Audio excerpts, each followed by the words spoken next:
दोस्तों, आप सबको स्वागत है आपका छोटा सा प्यारा सा चैनल जिसका नाम है मंत्रा टीवी, जो कि भगवान को समर्पित है।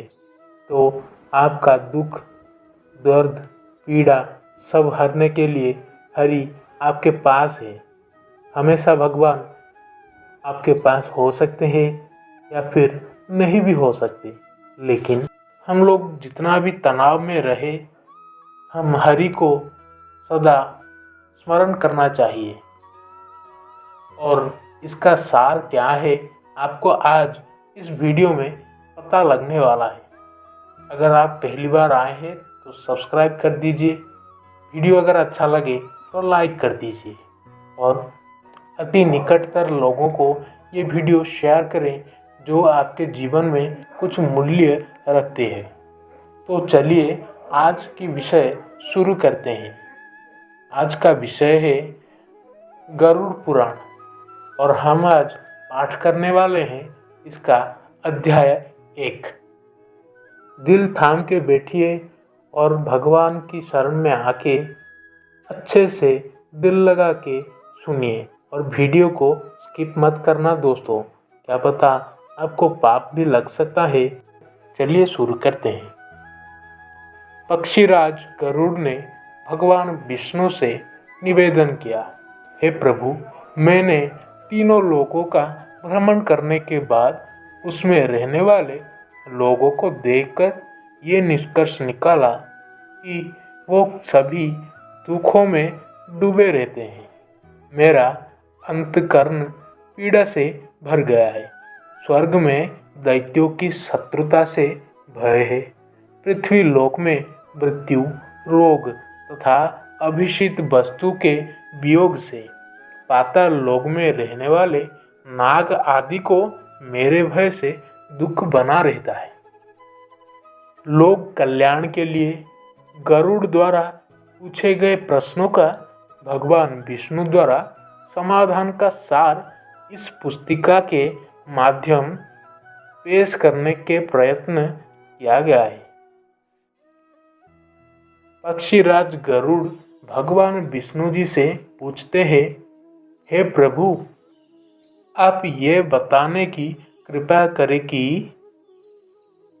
1. प्राणी कैसे मरता है और मरने के बाद कहाँ जाता है। 2. मरणासन्न व्यक्ति को किस कारण पृथ्वी पर सुलाया जाता है। 3. उसके नीचे कुश और तिल क्यों बिछाए जाते हैं। 4. उसके मुख में पंचरत्न क्यों डाला जाता है। 5. मृत्यु के समय गोदान, अनन्य वस्तुओं के दान क्यों दिए जाते हैं। 6.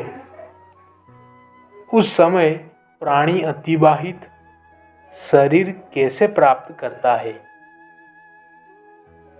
7. अग्नि देने वाले पुत्र पौत्र उसे कंधे पर क्यों ले जाते हैं। 8. सब में घृत का लेप क्यों किया जाता है। 9. सबके उत्तर दिशा में यम सूचक का पाठ क्यों किया जाता है। 10. मरे हुए व्यक्ति को पीने के लिए जल एक ही वस्त्र धारण करके क्यों दिया जाता है। 11.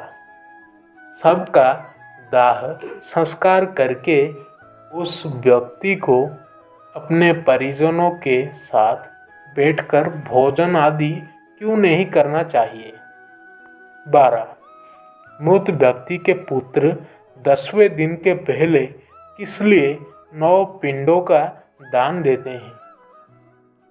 13.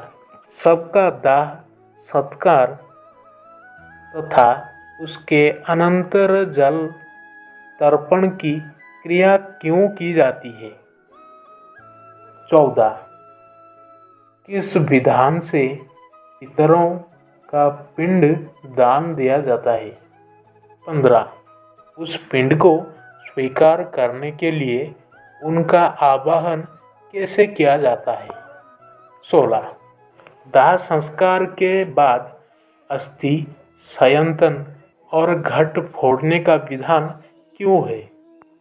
17. 10वें दिन शुद्धि के लिए सभी परिजनों के साथ खाना तथा विद्वान क्यों करना चाहिए? 18. एकादश को पिंडदान करने का क्या प्रयोजन है? 19.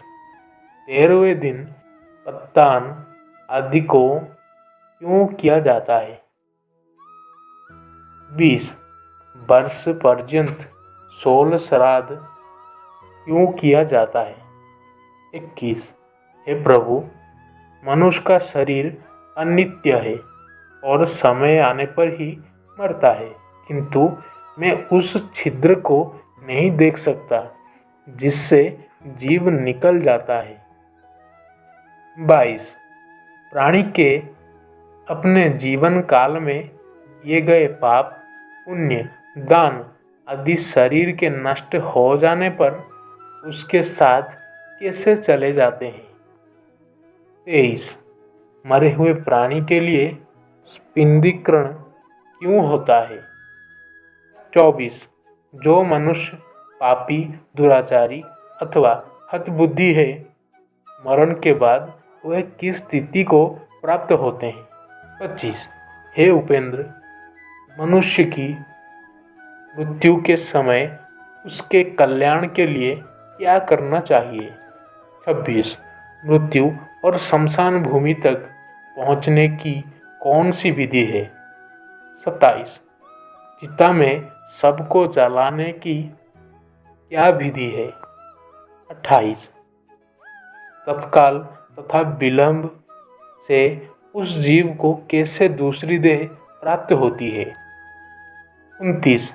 यमलोक को जाने वाले के लिए वर्ष पर्यंत कौन सी क्रियाएं करनी चाहिए? 30.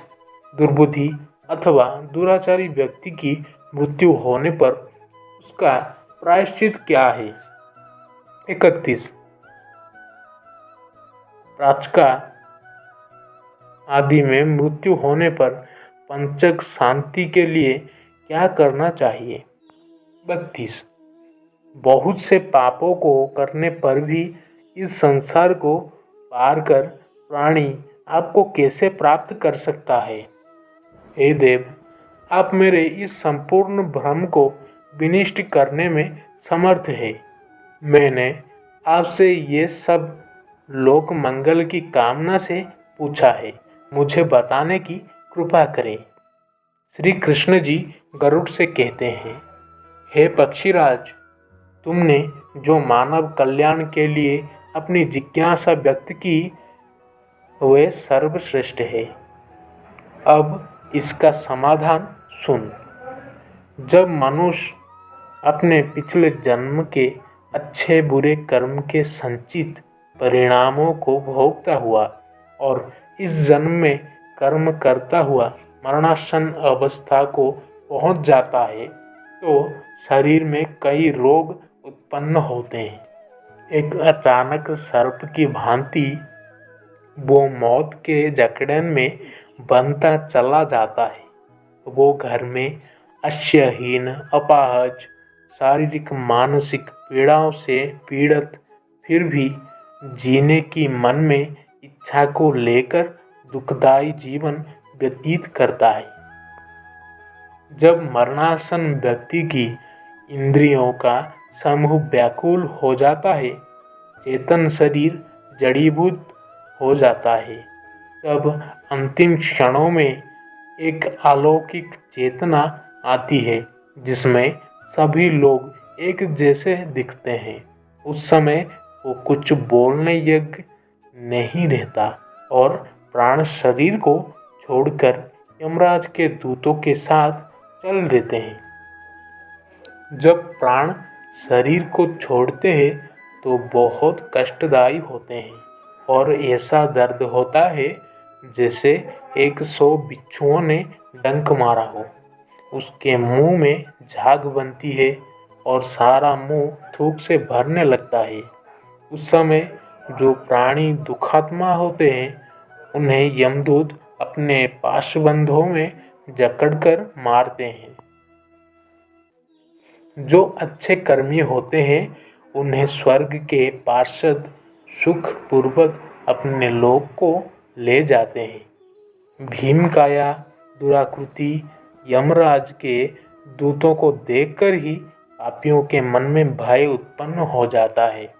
हाहाकार करता हुआ अंगूठे के नाप जितना मृत मनुष्य अपने घर को देखता हुआ यमदूतों द्वारा घसीटा हुआ रास्ते में अनेक यातनाएं सहता हुआ यमराज के सामने ले जाया जाता है।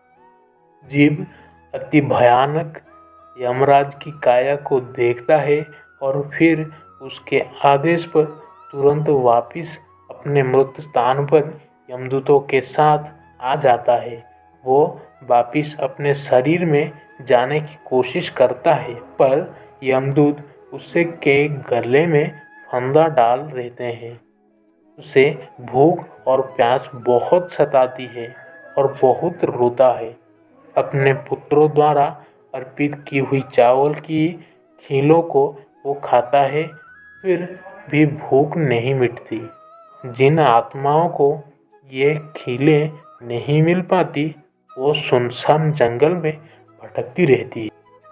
तो दोस्तों, ये था पहला अध्याय। तो दूसरी अध्याय देखने के लिए चैनल को सब्सक्राइब ज़रूर कर दीजिए और कमेंट में वीडियो कैसा लगा ज़रूर बताइए। धन्यवाद। आपसे मुलाकात होगी अगली वीडियो में। तब तक के लिए देखते रहिए हमारा चैनल।